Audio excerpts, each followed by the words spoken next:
The evening light spilled through the kitchen window, casting long shadows across the wooden floor of the seaside home in Ocean View, Oregon. Vivian Morgan, her silver hair pulled into a loose bun, moved with practiced grace between counter and stove. At 62, the lines on her face told stories of laughter and sorrow in equal measure. Tonight marked 40 years since she had promised her life to Walter Morgan. Vivian paused, her hand resting on the weathered recipe book. From the wall, a younger version of herself smiled back from their wedding photo. Her in a simple white dress, Walter in his Navy uniform, both standing before the Santa Lara Lighthouse. The lighthouse that had brought them together. The lighthouse that had witnessed their vows. Outside, the waves crashed against the shore with growing intensity. A storm was coming, but inside, the aroma of Walter's favorite seafood chowder filled the warm kitchen.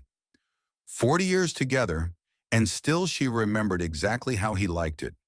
Extra time, light on the pepper. The front door opened with a gust of wind.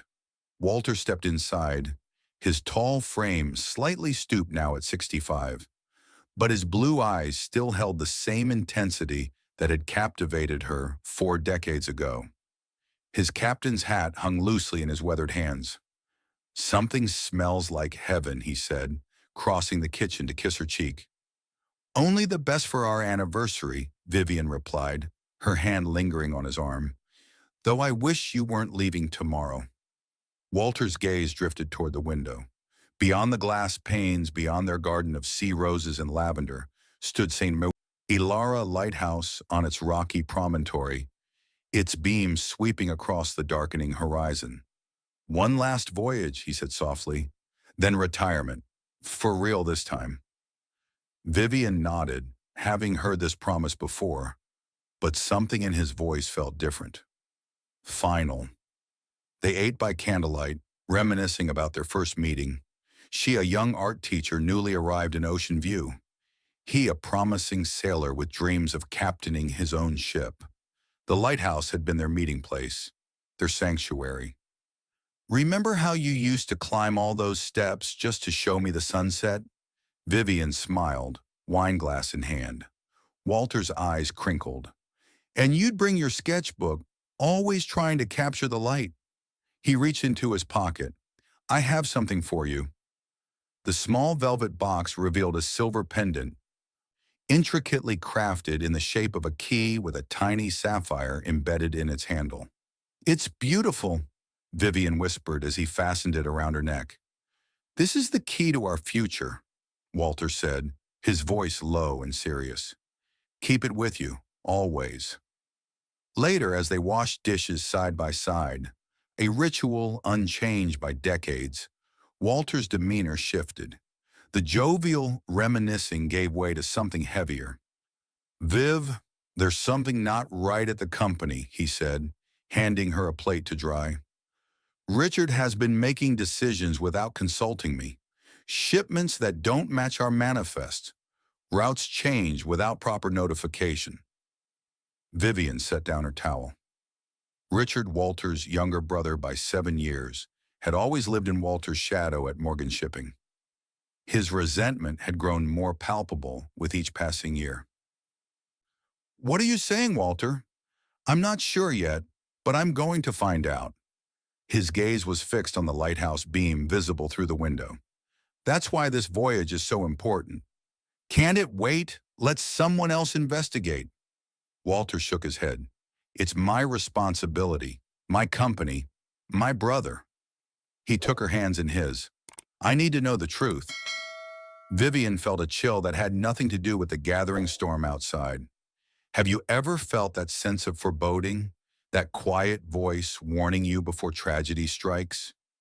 Take a moment to consider, when did you last ignore your intuition? "I'll wait for you." 3 nights later, the storm that had been threatening finally unleashed its fury on Ocean View. Rain lashed against the windows as Vivian paced the living room, checking the clock for the 100th time. Walter's ship should have radioed in hours ago. The knock came at 11:47 p.m., 3 sharp raps that seemed to echo through the house. When Vivian opened the door, Helen Cooper stood on the porch, rain dripping from her police chief's uniform. Helen's face, usually so composed, was drawn with grief. Behind her, another officer waited by the patrol car, head bowed against the deluge. "Vivian," Helen began, her voice barely audible above the storm. But Vivian already knew. The world tilted sideways. The floor seemed to drop away beneath her feet. She heard words floating in fragments around her. Unexpected course change. Caught in the worst of the storm. Searching for survivors. She felt herself sinking, Helen's strong arms catching her before she hit the floor. In that moment, Vivian saw Walter standing at the helm of his ship, face turned toward the lighthouse beam cutting through the darkness. His voice echoed in her memory. "I will always find my way back to you." The funeral was held 6 days later under an inappropriately clear sky. The Morgan family plot overlooked the ocean, prime real estate for the town's founding family. Vivian stood rigid as they lowered an empty casket into the ground. Walter's body had not been recovered. Richard Morgan, now the sole surviving Morgan brother, stood across the grave, his grief on conspicuous display. His arm was wrapped protectively around his wife Diane, who dabbed at dry eyes with a lace handkerchief. The performance seemed perfect, except for the victorious gleam that Vivian caught in Richard's eyes when no one else was looking. As mourners began to disperse, Jack Harris, Walter's first mate for 15 years, approached Vivian cautiously. Jack's weathered face was haggard, his left arm in a sling, one of only 3 survivors pulled from the wreckage. "Mrs. Morgan," he said in a hushed voice, "there's something you should know.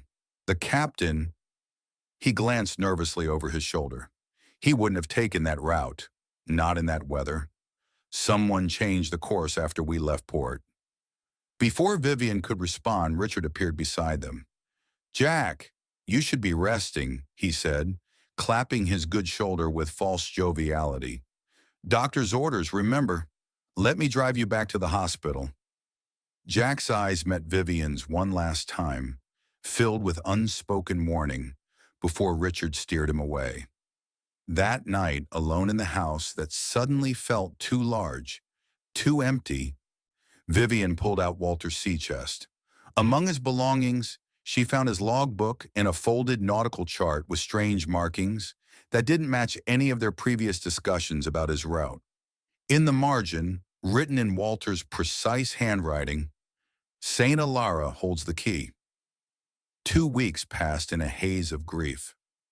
Vivian had just begun to establish a new routine when the doorbell rang on a rainy Tuesday morning. Richard stood on her porch, flanked by a thin man in an expensive suit clutching a leather portfolio. "We need to talk, Vivian," Richard said, his sympathetic smile not reaching his eyes. "There are some financial matters to address." In the kitchen where she and Walter had celebrated their anniversary just weeks before, Richard and the lawyer, Mr. Grayson, laid out documents showing that Vivian had no legal claim to Morgan Shipping. According to the paperwork, Walter had never officially transferred his shares to include her name. "This can't be right," Vivian said, voice shaking. "Walter always said we were partners in everything." Richard's facade of sympathy fell away. "Words, Vivian, just words. You were his second wife, not a Morgan by blood. The company belongs to the Morgan family, to me now. This house is Morgan property," Richard finished coldly. "I'll need you to vacate by the end of the week." When the front door closed behind them, Vivian sat motionless at the kitchen table, surrounded by the life she and Walter had built. Photos on the walls, the quilt they'd bought in Maine on their 20th anniversary, the painting of St. Ilara she'd given him when he made captain. All of it apparently belonging to someone else. That evening, as the rain continued its relentless drumming on the roof, Vivian's daughter Sarah arrived from Portland. At 30, Sarah had Walter's height and Vivian's determination. She took one look at the eviction papers and reached for the phone. "This is insane," Sarah fumed. "We need a lawyer." But 3 days and 2 legal consultations later, the truth became clear. Richard's documents were ironclad. Without Walter's body, his will couldn't be executed. Without Walter's signature on certain documents, Vivian had no claim to anything owned by Morgan Shipping, including their home of 35 years. On Friday evening, Vivian and Sarah packed what they could into Sarah's compact car. The rain had finally stopped, but dark clouds still hung low over Ocean View as they took one last look at the house. "We'll fight this," Sarah promised, her jaw set in a familiar stubborn line that reminded Vivian painfully of Walter. As Vivian turned to leave, she noticed something glinting in the garden soil. Walter's old brass key ring, half buried in mud. She picked it up, running her thumb over the unfamiliar key attached to it, smaller than a house key, with unusual teeth. "Saint Alara holds the key," she murmured to herself, remembering Walter's note. They found a small apartment for rent above the Salty Dog Cafe, just 2 blocks from the Lighthouse. From their front window, St. Alara's beam swept through their rooms every 30 seconds. A ghostly visitor that somehow brought Vivian comfort rather than sorrow. The cafe owner, Mrs. Jenkins, offered Vivian a job serving breakfast and lunch. "Just until you get back on your feet," she said kindly.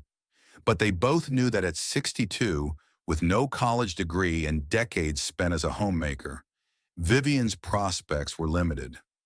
One afternoon, as Vivian wiped down tables after the lunch rush, she overheard a conversation at the counter.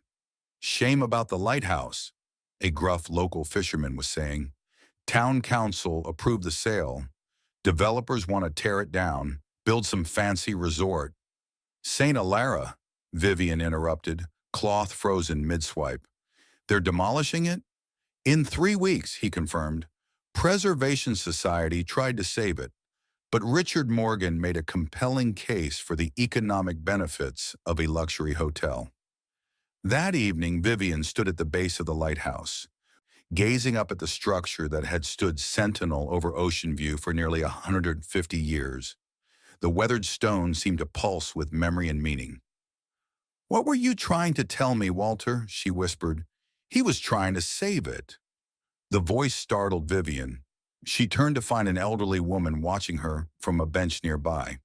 Despite her advanced age, perhaps mid-70s, the woman's eyes were sharp and clear.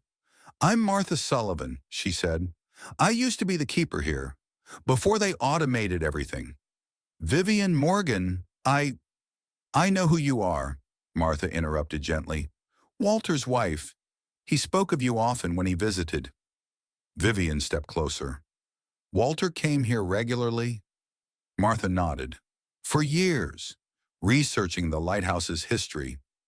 He was fascinated by the old smuggling tunnels from Prohibition days." She peered at Vivian curiously. "He never told you?" Before Vivian could respond, Martha's attention shifted to something over Vivian's shoulder, her expression clouded with fear. "I should go," she said suddenly, rising with surprising agility. "But find me if you want to know more. I live in the Blue Cottage on Pelican Road." Vivian turned to see what had frightened the older woman. A black sedan was parked across the street, engine running. Behind the wheel sat Richard Morgan, watching them with cold calculation.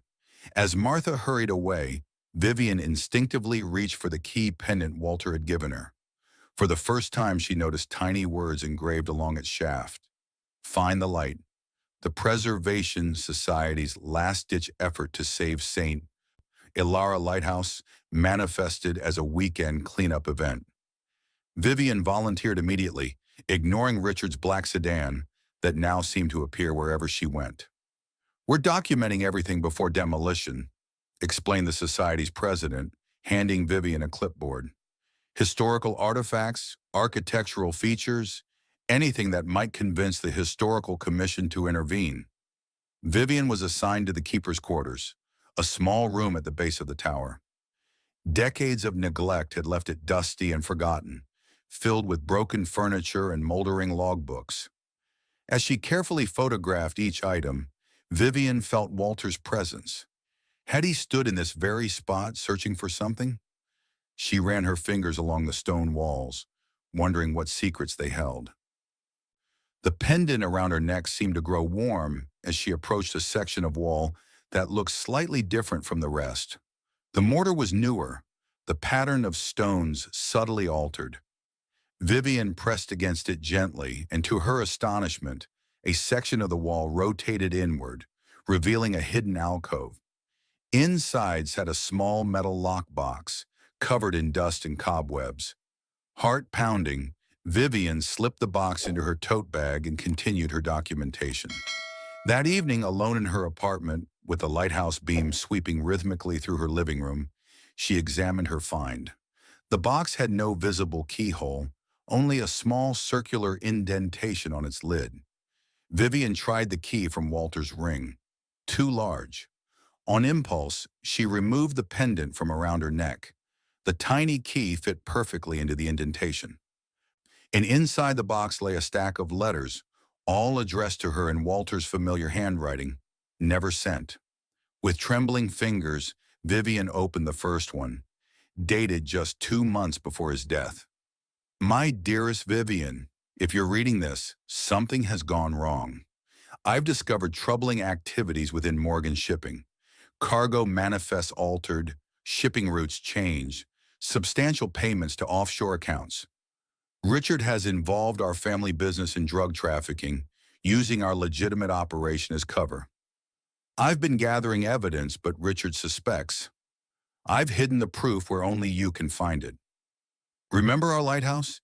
It has always guided sailors home, and now it will guide you to the truth.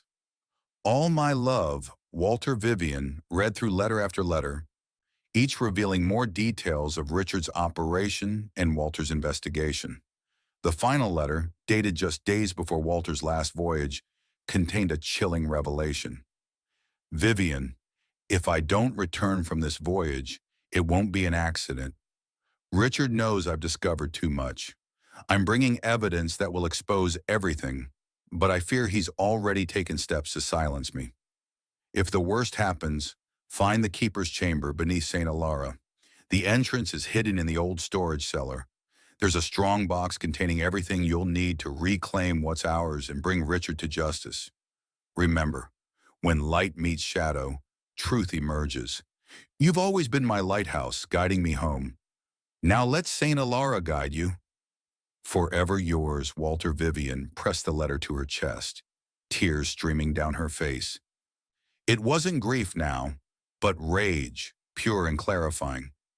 Richard hadn't just stolen her home and livelihood, he had murdered his own brother. Have you ever had to stand up and fight when everything seemed lost? That moment when you discover strength you never knew you possessed? Share your thoughts in the comments below. The next morning, Vivian called Helen Cooper. They had been friends since high school, long before Helen became Ocean View's police chief. If anyone would believe her, it would be Helen. They met at a quiet corner of Harborview Park, away from prying eyes. That's an extraordinary accusation, Helen said after Vivian showed her the letters. Richard Morgan is the most powerful man in Ocean View. Does that make him above the law? Vivian challenged. Helen sighed. No, but it means we need irrefutable evidence. These letters prove Walter suspected something, but they don't prove Richard did anything. Walter mentioned a strong box under the lighthouse, which is scheduled for demolition in less than 3 weeks, Helen finished, and is currently private property, heavily monitored by Morgan Security. So you won't help? Vivian felt her hope deflating. I didn't say that. Helen's eyes gleamed with determination. I'm saying we need to be smart and quick. Over the next few days, Vivian assembled a small team of allies. Helen, her daughter Sarah, Jack Harris, now recovered enough to walk with a cane, and Dr. Rebecca Chen, a marine scientist who had questions about the location where Walter's ship went down. The coordinates make no sense, Rebecca explained, spreading nautical charts across Vivian's kitchen table. That area is well known for dangerous currents during storms. No experienced captain would navigate there voluntarily. Unless someone altered the course, Jack added grimly, which is exactly what happened. I was there when the radio order came in, supposedly from headquarters. The captain questioned it, but the dispatcher insisted. Sarah, who had taken a leave of absence from her IT job in Portland, contributed her own discovery. I've been analyzing publicly available shipping records. There's a pattern of Morgan vessels making unscheduled stops at certain ports, always after hours, always with minimal crew. Classic trafficking behavior, Helen noted, but still circumstantial. Walter said the proof is under the lighthouse, Vivian insisted. We need to get in there. Their opportunity came unexpectedly. The Preservation Society announced one final public tour of St. Alara before demolition.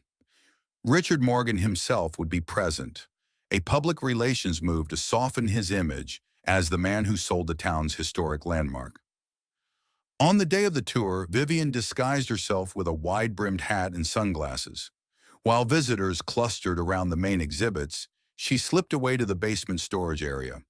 The door Walter had described was there, a rusted metal hatch partially hidden behind old equipment. It took all her strength to wrench it open.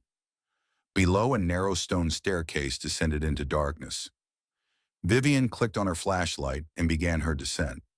The passage opened into a small chamber carved directly into the bedrock. Along one wall ran a tunnel, likely the smuggling route Martha had mentioned. But Vivian's attention was drawn to a heavy iron chest sitting on a stone pedestal in the center of the room. The chest had an unusual lock, no keyhole, just a glass panel with strange markings. When Vivian's flashlight beam hit it, nothing happened. She tried her pendant key, but there was nowhere to insert it. When light meets shadow, truth emerges, she murmured, remembering Walter's words. Footsteps echoed from the stairwell. Vivian barely had time to hide in the shadows of the tunnel before Richard entered, flanked by two security guards. Someone's been here, Richard said, examining the chest. Increase patrols. Nobody enters the lighthouse until demolition. After they left, Vivian remained hidden, heart pounding. The pendant seemed to pulse against her skin, as if responding to the proximity of the chest. But without understanding the lock mechanism, she could do nothing. That night, Martha Sullivan's words about Walter's interest in the lighthouse history took on new significance. Vivian made her way to the Blue Cottage on Pelican Road. Martha welcomed her with knowing eyes. "I've been expecting you," she said, ushering Vivian inside a home filled with maritime artifacts and lighthouse memorabilia. "Walter discovered something in St. Alara, didn't he?" Vivian asked. Martha nodded. "The lighthouse has many secrets, some from Prohibition, some older." She retrieved a worn leather-bound book from a shelf. "This is my grandfather's journal. He was keeper during the 1920s. The journal described how St. Alara's unique optical system could project a hidden message once per year, when a specific astronomical alignment occurred. The beam would refract through specially designed prisms, revealing words or images invisible under normal conditions. Walter was fascinated by this feature, Martha explained. He believed the original lighthouse architect encoded a message about hidden treasure. "When does this alignment happen?" Vivian asked urgently. "That's the problem," Martha sighed. "It occurs during an eclipse, and the next partial eclipse visible from ocean view is the day after tomorrow," Vivian finished, remembering the calendar alert on her phone. "The day before demolition begins." Martha's eyes widened. "Then you don't have much time." As Vivian left Martha's cottage, she noticed Richard's black sedan parked down the street. She wasn't surprised when her apartment door showed signs of forced entry later that night. Her precious letters were gone, along with Walter's nautical charts, but they hadn't taken her pendant. Vivian clutched it tightly, more determined than ever. The next day brought another blow. Jack Harris was found unconscious near the docks, badly beaten. At the hospital, Helen delivered more bad news. "They're claiming Jack fell while intoxicated, but we both know better, and Sarah's being accused of corporate espionage. There's a warrant for her arrest. Richard's getting desperate, Vivian realized. He knows we're close to something. Or he's just eliminating loose ends before demolition, Helen countered grimly. Either way, we're running out of time. Through Rebecca's scientific connections, they obtained permission for one final lighthouse inspection to document light refraction patterns on the day of the eclipse. It was their last chance. Richard, suspicious but unwilling to appear obstructive to academics, allowed the inspection but insisted his security team accompany them. Rebecca cleverly separated the guards with technical questions, while Vivian slipped down to the underground chamber. The chest waited exactly as before. As the eclipse reached its maximum, a beam of sunlight penetrated a hidden aperture in the ceiling, striking the glass panel on the chest. Refracted through the lighthouse's prism system, the light revealed words etched in the glass. When light and shadow meet. Vivian understood. She positioned her pendant key so that its shadow fell across the illuminated words. The chest's locking mechanism shifted with an ancient click, and the lid lifted slightly. Just then, a security alarm blared through the lighthouse. Richard had discovered their deception. Storm clouds gathered on the horizon as Vivian flung open the chest. Inside lay a waterproof container holding USB drives, legal documents, and a handwritten journal, Walter's final testament. There was no time to examine them. Footsteps were already pounding down the stone stairs. Vivian grabbed everything, shoving the contents into her bag. The tunnel beckoned, her only escape route. As she ducked inside, the first raindrops began to fall through the aperture above, pattering against the stone floor. The smuggler's tunnel was narrow and winding, decades of disuse evident in the cobwebs and crumbling mortar. Vivian's flashlight cast eerie shadows as she hurried forward, the sound of pursuit growing fainter behind her. According to Martha's information, the tunnel should lead to a hidden exit among the coastal rocks. The passage gradually sloped upward, then abruptly ended at a rusted iron door. Vivian pushed against it with all her strength, but years of corrosion had sealed it shut. She was trapped. As panic threatened to overwhelm her, Vivian felt the pendant warm against her skin. On impulse, she examined the doorframe. There, nearly invisible beneath decades of grime, was a small keyhole. Her pendant fit perfectly, and with a grinding protest, the door swung outward. Vivian emerged onto a narrow ledge among the coastal rocks, the angry sea churning 30 feet below. Rain lashed her face as the storm intensified, mirroring the one that had claimed Walter's life. Above, the lighthouse beam swept uselessly through the darkening sky, its light diffused by the downpour. With the strong box contents secure in her waterproof bag, Vivian carefully picked her way along the rocky shoreline, heading toward town. She had nearly reached the beach when a figure stepped from behind a boulder, blocking her path. Richard Morgan stood before her, rain plastering his expensive suit to his body, a wild desperation in his eyes that Vivian had never seen before. "Give me the documents, Vivian," he shouted over the wind, his voice cracking with strain. "They belong to me." "Like everything else you've taken," Vivian countered, clutching her bag tighter. "Walter's life, our home, the company he built, he was going to ruin everything." Richard's face contorted with decades of pent-up rage. "Do you have any idea what it was like growing up as Walter Morgan's little brother? Perfect Walter, who could do no wrong." Lightning flashed, illuminating the raw pain in his expression. Despite everything, Vivian felt a flicker of pity. "Every single day of my life," Richard continued, edging closer, "I heard how Walter was the responsible one, the smart one, the one with the bright future, while I was just the spare, the backup plan." His bitter laugh cut through the howling wind. "Even our father's dying words were about Walter. Take care of the company, Richard, until your brother is ready to lead." "So this was all about jealousy?" Vivian said, inching backward. You destroyed lives, Walter's legacy, everything, because you couldn't stand living in his shadow?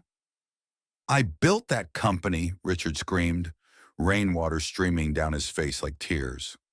While Walter was off playing captain, I was making the hard decisions, finding new revenue streams. I saved Morgan Shipping when the recession hit. But who got the credit? Walter. Always Walter. By trafficking drugs? That's your grand achievement? It started small. Richard's voice dropped, almost contemplative. Just a few special shipments. Extra cash. Then it became something bigger. Powerful people got involved. When Walter started asking questions, he shrugged, a gesture both casual and horrifying. I couldn't stop it, even if I wanted to. You changed his route, Vivian said, the final piece clicking into place. You sent him directly into that storm. He gave me no choice. Richard lunged forward suddenly, grabbing for her bag. He was going to destroy everything I'd built. They struggled at the edge of the rocks, rain making their footing treacherous. Richard's greater strength was winning until a powerful beam of light suddenly illuminated them both. The lighthouse, somehow brighter than before, swept its beam directly over their position. In that moment of distraction, Vivian broke free. Richard, off balance, slipped on the wet stone. His eyes widened in terror as he teetered at the edge, arms windmilling desperately. Vivian, he cried out, reaching for her. For one heartbeat, Vivian hesitated. Despite everything, he was Walter's brother. She extended her hand, but it was too late.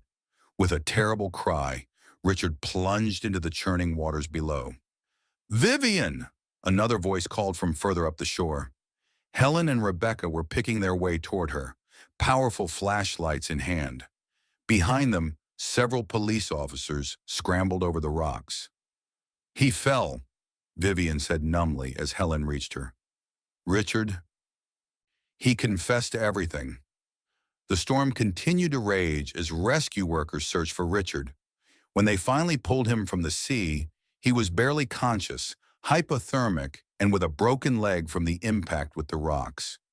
In the ambulance drifting in and out of consciousness, Richard continued his confession. Helen recorded every word as he described the drug trafficking operation, the falsified shipping records, and the fateful order to change Walter's course. Most damning of all, he admitted to destroying evidence that would have shown Walter had legally transferred company ownership to Vivian years earlier. He always loved you, more than anything, Richard whispered, his eyes finding Vivian's before they closed. I just wanted someone to see me that way, too. In the days that followed, as Richard remained under guard in the hospital, Vivian and her allies examined Walter's hidden evidence. The documents proved not only Richard's crimes, but established Vivian's rightful claim to controlling interest in Morgan Shipping. Walter had indeed transferred his shares to her. Richard had simply destroyed the public records. The USB drives contained years of financial data showing how Richard had gradually infiltrated the legitimate family business with criminal enterprises. Most poignant was Walter's video testament, recorded the night before his final voyage. If you're watching this, I didn't make it back. Richard has gone too far, and stopping him may cost me everything. But some things are worth any sacrifice. Vivian, my love, I've arranged for everything to transfer to you. The company, our home, it's all legally yours. I only hope these precautions prove unnecessary. The Lighthouse has always guided sailors home safely. May it guide you to the truth. Walter's final journal entries revealed something else: his determination to save St. Alara Lighthouse. He had been working with preservationists to have it declared a historical landmark, something Richard had actively fought against. The smuggling tunnels, Walter theorized, had been used not just for alcohol during Prohibition, but to help refugees and escaped slaves find freedom in earlier times. He saw the lighthouse as more than just a building, Martha explained when Vivian showed her the journal. He saw it as a symbol of hope and refuge, a guiding light in dark times. 2 months later, on a clear autumn day, Vivian stood on the observation deck of the newly restored St. Alara Lighthouse. The demolition had been permanently halted after the lighthouse was declared a historical landmark. Below, workers were completing renovations on the keeper's quarters, soon to become St. Alara Haven, a shelter for displaced maritime families, funded by Morgan Shipping's charitable foundation. Sarah had taken over day-to-day operations of the company, implementing strict ethical guidelines and fair labor practices. Jack Harris, fully recovered, served as fleet captain. Even Martha Sullivan had found a new purpose as the lighthouse's historical curator. Has a tragedy in your life ever transformed into something meaningful? How did you find purpose after loss? I'd love to hear your story in the comments. Richard Morgan had survived his fall and now faced years in prison for his crimes. The trial had been swift, his confession and Walter's evidence leaving little room for defense. Yet in an act that surprised the town, Vivian had testified for leniency in his sentencing, describing the decades of psychological pressure and sibling rivalry that had warped his judgment. Hate only perpetuates darkness, she had told the judge. Walter would have wanted justice, not vengeance. As twilight approached, Vivian made her way down the spiral staircase to the keeper's quarters, now transformed into a comfortable living space. On the wall hung Walter's painting of the lighthouse, recovered from their old home, which was now hers again. Beside it, she had placed her own recent painting, the lighthouse at dawn, its beams still visible against the brightening sky, a symbol of endurance through darkness.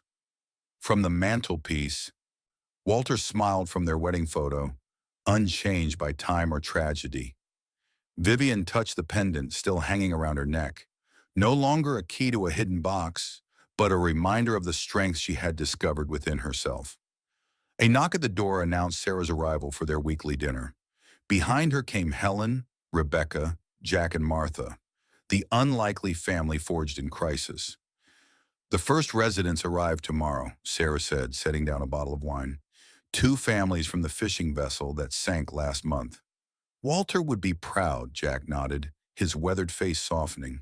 Turning tragedy into something good. That was his way. Later, after their friends had gone, Vivian climbed back to the observation deck. Night had fallen, and St. Alara's beams swept across the vast darkness of the ocean, a rotating finger of light touching distant horizons before returning home. A lighthouse doesn't eliminate darkness, Vivian thought. It simply provides light to navigate through it. Below in the keeper's quarters, new windows glowed with warm light, smaller beacons of hope for those in need of shelter. Vivian Morgan, once lost in grief and injustice, had become a lighthouse herself, and as stars emerged in the clearing sky, she felt Walter's presence in the rhythmic sweep of the beam, in the sound of waves against the rocks, in the enduring stone beneath her feet. The key pendant caught the light, flashing briefly like a distant star. Some might call it a trick of the light, but Vivian knew better. In Ocean View, where lighthouse beams cut through the darkest nights, even the impossible sometimes became illuminated truth. I found my way through the darkness, she whispered to the wind, and now I'll help others find theirs.